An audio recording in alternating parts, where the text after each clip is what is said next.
नमस्कार मित्रांनो, ओम नम शिवाय, श्री शिवाय नमस्तुभ्यम. मित्रांनो, आज आपण अतिशय सुंदर कहाणी बघणार आहोत. त्यासाठी चॅनलवर नवीन असाल तर चॅनलला सबस्क्राईब करा, लाईक करा आणि शेअर करा. साईडला एक घंटीचं बटन दिलं आहे, ते सुद्धा प्रेस करा, जेणेकरून माझी येणारी पुढची नवनवीन व्हिडिओची नोटिफिकेशन सर्वात पहिले तुम्हाला पोहोचेल. मित्रांनो, व्हिडिओ पूर्णपणे समजण्यासाठी व्हिडिओला शेवटपर्यंत पहा, कारण अर्धवट घेतलेले ज्ञान हे कधीही धोकेदायक असते. मित्रांनो, वेळ न घेता व्हिडिओला सुरुवात करूया. कमेंटमध्ये ओम नमः शिवाय किंवा श्री शिवाय नमस्तुभ्यम लिहायला विसरू नका. श्री महालक्ष्मीची कहाणी. ऐका महालक्ष्मीची कहाणी. आटपाट नगर होते. तेथे एक राजा होता. त्याला 2 बायका होत्या. एक आवडती होती, तिचे नाव होते पाटमाधव राणी. दुसरी नाआवडती होती, तिचे नाव होते चिमादेवी. त्या राजाला नंदमनेश्वर नावाचा एक शत्रू होता. तो क्षणी उडे, क्षणी बुडे, क्षणी अंतराळी जाई, क्षणी पाताळी जाई असा राजाच्या पाठीस लागला होता. त्यामुळे राजा फार वाळत चालला होता. एके दिवशी राजाने सर्व लोक बोलवले. नंदमनेश्वरला मारा म्हणून आज्ञा केली. लोकांनी बरं म्हटले. त्यांना जिकडे तिकडे शोधू लागले. त्याच नगरात एक म्हातारीचा लेक होता. तो आपल्या आईला म्हणू लागला, आई आई, मला भाकरी दे, मी राजाच्या शत्रूला मारायला जातो. म्हातारी म्हणाली, बाबा, तू गरिबाचं पोर, चार पावले पुढे जा, झाडाआड ही वाळलेली भाकरी खा, म्हणजे तुला लोक हसणार नाहीत. म्हातारीने भाकरी दिली. म्हातारीचं पोर भाकरी घेऊन निघाले. सगळ्यांच्या पुढे गेले. इतक्यात संध्याकाळ झाली. पोराशिवाय सर्व लोक घरी आले. त्यांना नंदमनेश्वर काही सापडला नाही. पुढे मध्यरात्र झाली. नागकन्या, देवकन्या तेथे आल्या. महालक्ष्मीचा वसा वसू लागल्या.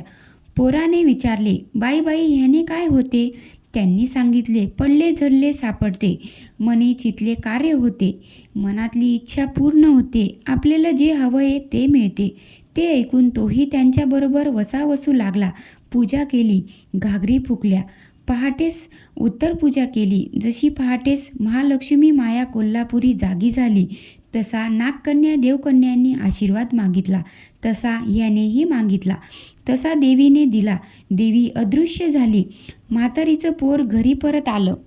दुसऱ्या दिवशी राणी पहाटेस उठली. राणी बाहेर गेल्यावर राणी बघू लागते की राजाचा शत्रू मेलेला दिसला. राणी धावत धावत राजाकडे जाते. राजा जाऊन सांगते. राजाने चौकशी केली. म्हातारीचं पोर सगळ्यांच्या मागे होता. त्याने याला मारले असेल असे लोकांनी राजास सांगितले. राजाने त्याला बोलवून धाडले. म्हातारीचं पोर राजाच्या घरी आला. त्याने राजाला विचारले, राजा, आळ नाही केला, अन्याय नाही केला, मला इथे का बोलवले? राजा म्हणाला, भिवू नको, घाबरू नको, माझा वेरी नंदमनेश्वर कोणी मारला? सगळे लोक तुझे नाव सांगतात. पोर म्हणाला, राजा, मी मारलं नाही, पण तो देवीच्या वराने मेला.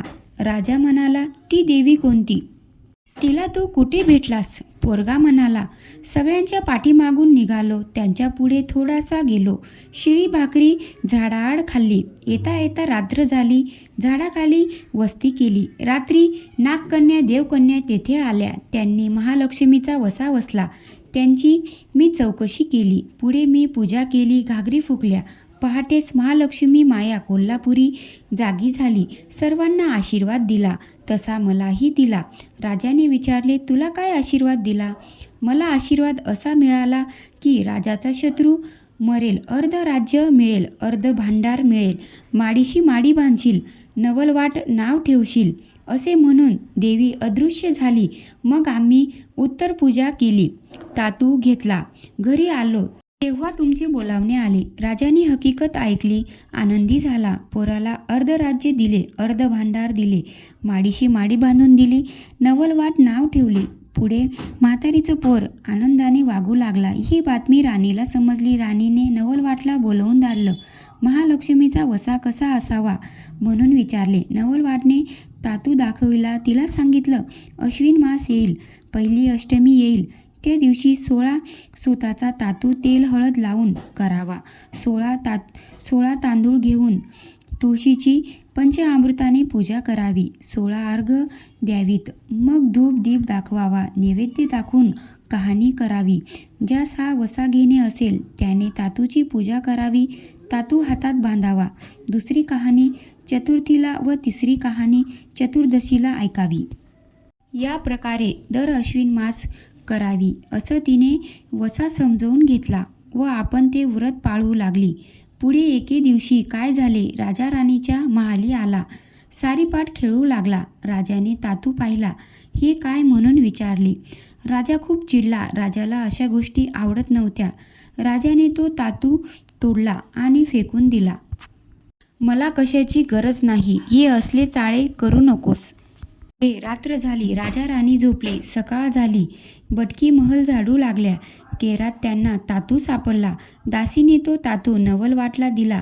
त्याला राणीचा राग आला. इतक्यात काय चमत्कार झाला. त्याला न आवडती राणी भेटली. तिने तो तातू मागितला. हा म्हणाला, उठशील मातशील घेतला वसा टाकून देशील. तिने सांगितलं, उठणार नाही मातणार नाही, घेतला वसा टाकणार नाही. तसा तातू तिच्या हवाली करून वसा सांगितला. पुढे अश्विन मास आला. पहिली अष्टमी आली. त्या दिवशी काय चमत्कार झाला. देवी महालक्ष्मीने म्हातारीचे सोंग घेतले. पाटमाधव राणीचे महाली गेली. महालक्ष्मीची तिला आठवण आहे किंवा नाही हे पाहू लागली. तेव्हा घरात कुठेच काही तयारी दिसेना. तेव्हा ती पाटमाधव राणीला म्हणू लागली, अगं अगं पाटमाधव राणी, पुत्राची माय, आज तुझ्या घरी काय आहे. राणीने उत्तर दिले, आज माझ्या घरी काही नाही. म्हातारीला राग आला. तिने तिला श्राप दिला. सवतीच्या नहानी डाराडोरी करशील. अर्ध अंग बेडकाचे अर्ध अंग मनुष्याचे अशी होऊन पडशील. हे ऐकून राणी जोरजोरात हसू लागली. पुढे म्हातारी निघून गेली. ती चिमादेवीच्या महाली आली. जिकडे तिकडे पाहू लागली. तवर तिला जिकडे तिकडे गडबड दिसली. एकीकडे पूजेचे साहित्य दिसले, दुसरीकडे महालक्ष्मीचा मुखवटा मांडलेला पाहिला. तिने चिमादेवीला विचारले, अगं अगं चिमादेवी राणी, पुत्राची माय, आज तुझ्या घरी काय आहे. तिने उत्तर दिले, आज माझ्या घरी महालक्ष्मीची पूजा आहे. तेव्हा म्हातारी म्हणाली, महालक्ष्मी म्हणजे मीच आहे. कशाने ओळखावी, कशाने जाणावी. तेव्हा ती सकाळी कुवारीन झाली, दुपारी सवासीन झाली, संध्याकाळी बायको झाली. अशा तिन्ही काळी तिन्ही रूप घेतले, पालटून दाखवले. नंतर राणीने तिला घरात बोलवले, नाऊ घातले, पितांबर नेसायला दिले, चौरंग बसायला दिला. राणीने व नवलवाटने तिची पूजा केली. संध्याकाळ झाली. देवीसमोर दोघंजण घागरी फुंकू लागली. तसा घागरीचा आवाज राजाच्या कानी गेला. धुपाचा वास महली आला. तशी राजाने चौकशी केली. शिपायांना हाक मारली. नवलवाटच्या घरी आवाज कशाचा येतोय तो तुम्ही पाहून या. शिपाई नवलवाटच्या घरी गेले. महालक्ष्मीचे दर्शन घेतले. तसेच ते परतले. राजाच्या महाली आले. पाहिलेली हकीकत सांगितली. तसा राजा म्हणाला, मला तेथे घेऊन चला. शिपाई राजाला घेऊन राणीकडे आले. राणीने पंचआरती ओवाळली. राजाचा हात धरून मंदिरात घेऊन गेली. सारीपाट खेळू लागली. खेळता खेळता पहाट झाली. पहाटे महालक्ष्मी मातेने राणीला दर्शन दिले. राणी म्हणाली, माय मला आशीर्वाद दे. महालक्ष्मी म्हणाली, तुला काय आशीर्वाद देऊ. राजा तुला सकाळी घेऊन जाईल आणि तुझी सवत तुझ्या मागेपुढे करेल. तिचे अर्ध अंग बेडक्याचे होईल. तेव्हा चिमादेवी म्हणाली, तिला इतका कडक शाप देऊ नका. तेव्हा देवी म्हणाली, तिला 12 वर्ष राजा वनवासात पाठवेल. असे म्हणून देवी अदृश्य झाली. उजाडल्यावर राजाने तिला रथात घेतले. वाड्यासमोर घेऊन आला. पाटमाधव राणीला निरोप धाडला की राजा राणीला घेऊन येत आहे. तिला तू सामोरी ये. तशी ती फाटके तुटके नेसली, घाणेरडी चोळी घातली, केस मोकळे सोडले, कपाळी मळवट भरला, जळत खापर डोक्यावर घेतले आणि ओरडत किंचाळत पुढे आली. तेव्हा राजाने विचारले की ओरडत किंचाळत कोण येत आहे. भूत आहे की खेत. शिपायांनी सांगितले, भूत नाही, खेत नाही, तुमची राणी सामोरी येत आहे. राजा म्हणाला, तिला रानात घेऊन मारून टाका. असा शिपायांना हुकूम दिला आणि स्वतः उठून महाली आले. राजा राणी सुखाने नांदू लागले. इकडे शिपायांनी पाटमाधव राणीला रानात नेले. राजाचा हुकूम सांगितला. राणी मुळूमुळू रडू लागली. तसे शिपायांनी सांगितले, बाई बाई रडू नको, आम्ही तुझ्या हाताचे खाल्ले आहे. आमच्या हातून काही तुला मारवले जाणार नाही. आम्ही तुला सोडून देऊ. पुन्हा तू या राज्यात येऊ नको असे म्हणाले. राणीला तेथे सोडून निघून गेले. नंतर ती तशीच फिरता फिरता एका नगरात गेली. खूप हिंडली. जिथे जिथे जाई तिथून लोक तिला हाकलून पिटून लावायची. कुठेच थारा मिळेना. पुढे ती रानात निघून गेली. जाता जाता ऋषींची गुफा दृष्टीत पडली. तेथे गेली. ते ऋषी ध्यानास्थ बसले होते. ती तिथेच राहिली.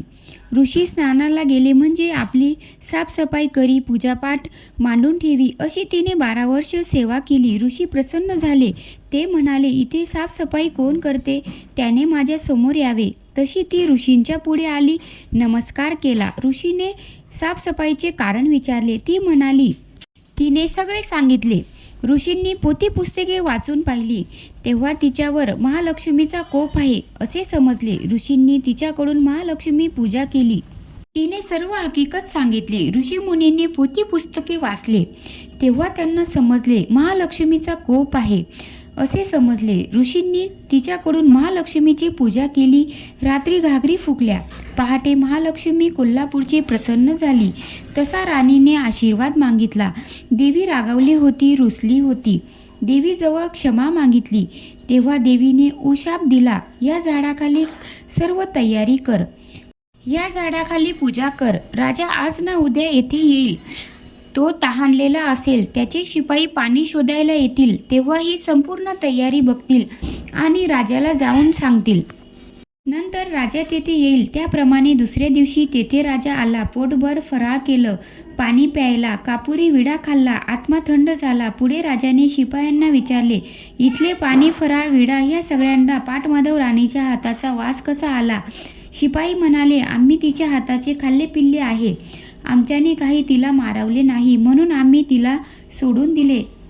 राजा म्हणाला, असे असेल तर तिचा शोध करा. शिपाई निघाले. ऋषीमुनींच्या गुफा पाहिल्या. तिथेही सापडली. राजाला जाऊन शिपायांनी सांगितले. राजा उठला. ऋषींच्या गुफेत गेला. त्याचे दर्शन घेतले. ऋषींनी ओळखले. त्याला सगळी हकीकत सांगितली. पुष्कळसा बोध केला. राणीला नमस्कार करायला सांगितलं. नंतर तिला राजाच्या हवाली केलं. तसे ऋषींना नमस्कार केला. त्यांनी त्यांना आशीर्वाद दिला. पुढे राजाने तिला रथात घातले. आपल्या नगरी घेऊन आला. बाहेर रथ उभा केला. सीमादेवी राणीला निरोप पाठविला. राजा पाटमाधव राणीला घेऊन येत आहे. त्याला तू सामोरी ये. तशी राणीने आंघोळ केली. सुंदर कपडे घातले, अलंकार घातले आणि वाजत गाजत राजाच्या समोर आली. राजाने विचारले, वाजत गाजत कोण येत आहे? नागकन्या की देवकन्या? तसं शिपायांनी सांगितले. नागकन्या नाही, देवकन्या नाही. तुमचीच राणी तुम्हाला सामोरी येत आहे. तेव्हा राजा पाटमाधव राणीला म्हणाला, तू जर अशीच सामोरी आली असतीस तर तुला इतके हाल भोगावे लागले नसते. राणी चुपच बसली. राजाने चिमादेवीला उचलून रथात बसवले. दोघांसह वाजत गाजत नगरात आला. सुखाने रामराज्य करू लागला. त्यांना महालक्ष्मी प्रसन्न झाली. तशी तुम्हाला आणि आम्हालाही होईल. आणि चांगले कर्म करा, चांगलेच फळ मिळेल.